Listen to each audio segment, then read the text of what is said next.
حضرت اسماعیل علیہ السلام حضرت ابراہیم علیہ السلام کے بڑے بیٹے اور حضرت حاجرہ رضی اللہ عنہا کے لختن جگر تھے۔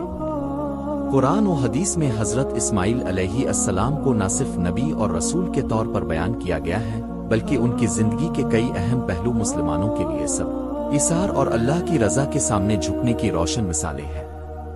حضرت ابراہیم علیہ السلام نے بہت عرصے تک اللہ تعالیٰ سے نیک اولاد کی دعا مانگی۔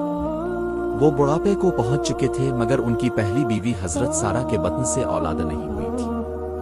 اللہ تعالیٰ نے اپنی قدرت سے انہیں یہ خوشخبری سنائی کہ وہ ایک بیٹے کے والد بنیں گے۔ یہ بیٹا حضرت حاجرہ کے بطن سے پیدا ہوا جنہیں حضرت سارہ نے حضرت ابراہیم علیہ السلام کو بطور کنیز دی تھی۔ جب حضرت اسماعیل علیہ السلام کی ولادت ہوئی تو حضرت ابراہیم علیہ السلام بے حد خوش ہوئے کیونکہ وہ اپنی دعاؤں کے ثمر کو اپنی آنکھوں سے دیکھ رہے تھے۔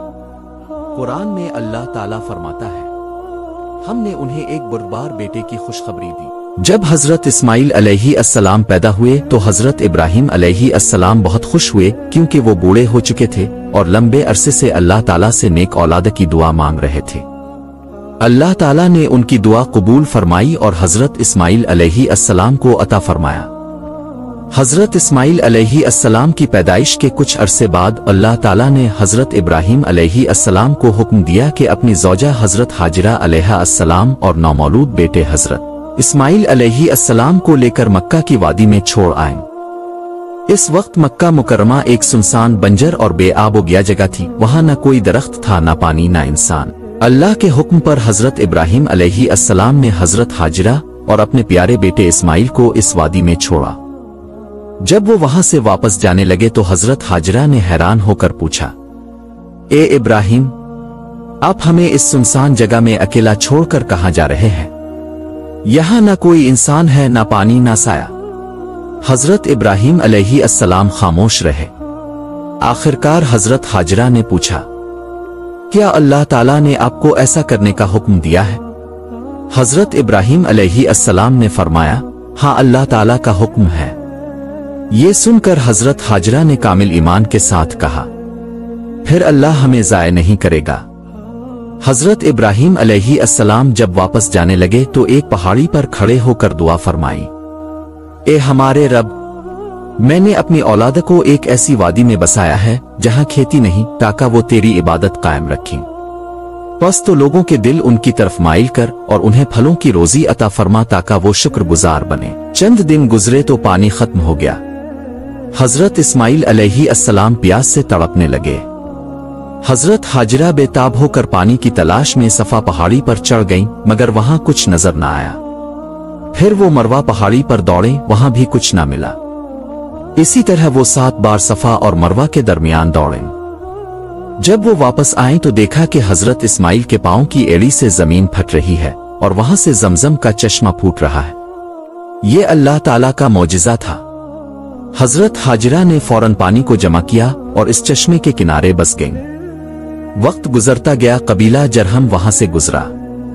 انہوں نے دیکھا کہ اس وادی میں پانی ہے تو انہوں نے حضرت حاجرہ سے اجازت لے کر وہاں رہنا شروع کیا۔ یوں مکہ مکرمہ کی آبادی شروع ہوئی۔ حضرت اسماعیل علیہ السلام بڑے ہوئے تو عربی زبان سیکھ لی اور جرہم قبیلے کی ایک لڑکی سے نکاح کیا۔ بعد میں حضرت ابراہیم علیہ السلام بار بار مکہ آتے رہے۔ ایک دن اللہ تعالیٰ نے انہیں حکم دیا کہ اپنے بیٹے اسماعیل کے ساتھ خانہ کعبہ کی تعمیر کریں۔ دونوں باپ بیٹے نے اللہ کے حکم سے خانہ کعبہ کی بنیاد رکھی۔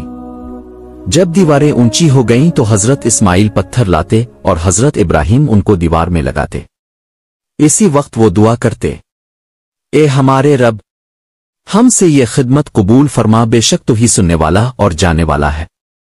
یہ وہ عظیم عمل تھا جس سے مکہ مکرمہ کی بنیاد پڑی، خانہ کعبہ تعمیر ہوا اور امت مسلمہ کی تاریخ شروع ہوئی۔ حضرت اسماعیل علیہ السلام حضرت ابراہیم علیہ السلام کے صاحبزادے اور حضرت حاجرہ علیہ السلام کے فرزند تھے۔ آپ کی زندگی قربانی، اطاعت، صبر اور ایمان کی بہترین مثال تھی۔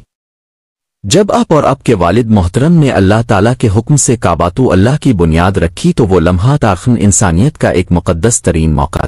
کعبہ کی تعمیر مکمل ہونے کے بعد حضرت ابراہیم علیہ السلام نے دعا کی، اے ہمارے رب، ہم سے یہ عمل قبول فرما، بے شک تو سننے والا اور جانے والا ہے۔ کعبہ مکمل ہونے کے بعد حضرت ابراہیم علیہ السلام فلسطین واپس چلے گئے اور حضرت اسماعیل علیہ السلام مکہ مکرمہ میں ہی رہنے لگے۔ اب خانہ کعبہ کے محافظ اور خدمتگار بن گئے۔ اس وقت مکہ ایک ویران جگہ تھی، مگر حضرت اسماعیل علیہ السلام کی برکت سے وہاں پانی زمزم کا چشمہ جاری تھا۔ قبیلہ جرہم وہاں آباد ہو چکا تھا اور حضرت اسماعیل علیہ السلام نے انہی میں شادی کر لی۔ اپنے ان لوگوں کو توحید کی دعوت دی اور اللہ کی عبادت سکھائی۔ حضرت اسماعیل علیہ السلام نے اپنی قوم کو شرک سے بچنے اور صرف اللہ کی عبادت کرنے کا حکم دیا۔ آپ بہت صابر اور نرم دل نبی تھے۔ آپ لوگوں کو نیکی کی تلقین کرتے اور برائی سے روکتے تھے۔ قرآن میں اللہ تعالیٰ نے ان کی تعریف ان الفاظ میں فرمائی کو نماز اور ذکر کا حکم دیتے تھے اور اپنے رب کے نزدیک پسندیدہ تھے۔ حضرت ابراہیم سے ملاقاتیں۔ حضرت ابراہیم علیہ السلام وقتاء فوقتاء مکہ تشریف لاتے تھے۔ ایک موقع پر وہ حضرت اسماعیل علیہ السلام سے ملنے آئے، لیکن اس وقت اب گھر پر موجود نہ تھے۔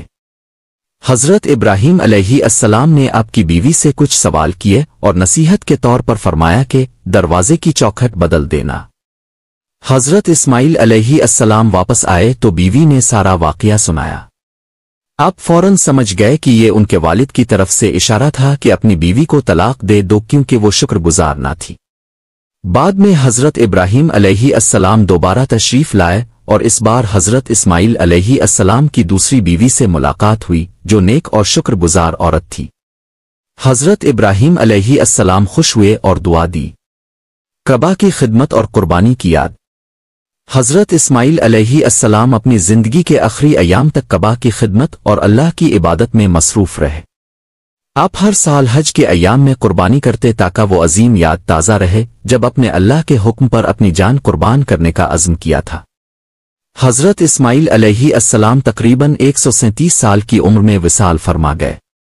آپ کو مکہ مکرمہ میں حضرت حاجرہ علیہ السلام کے قریب دفن کیا گیا۔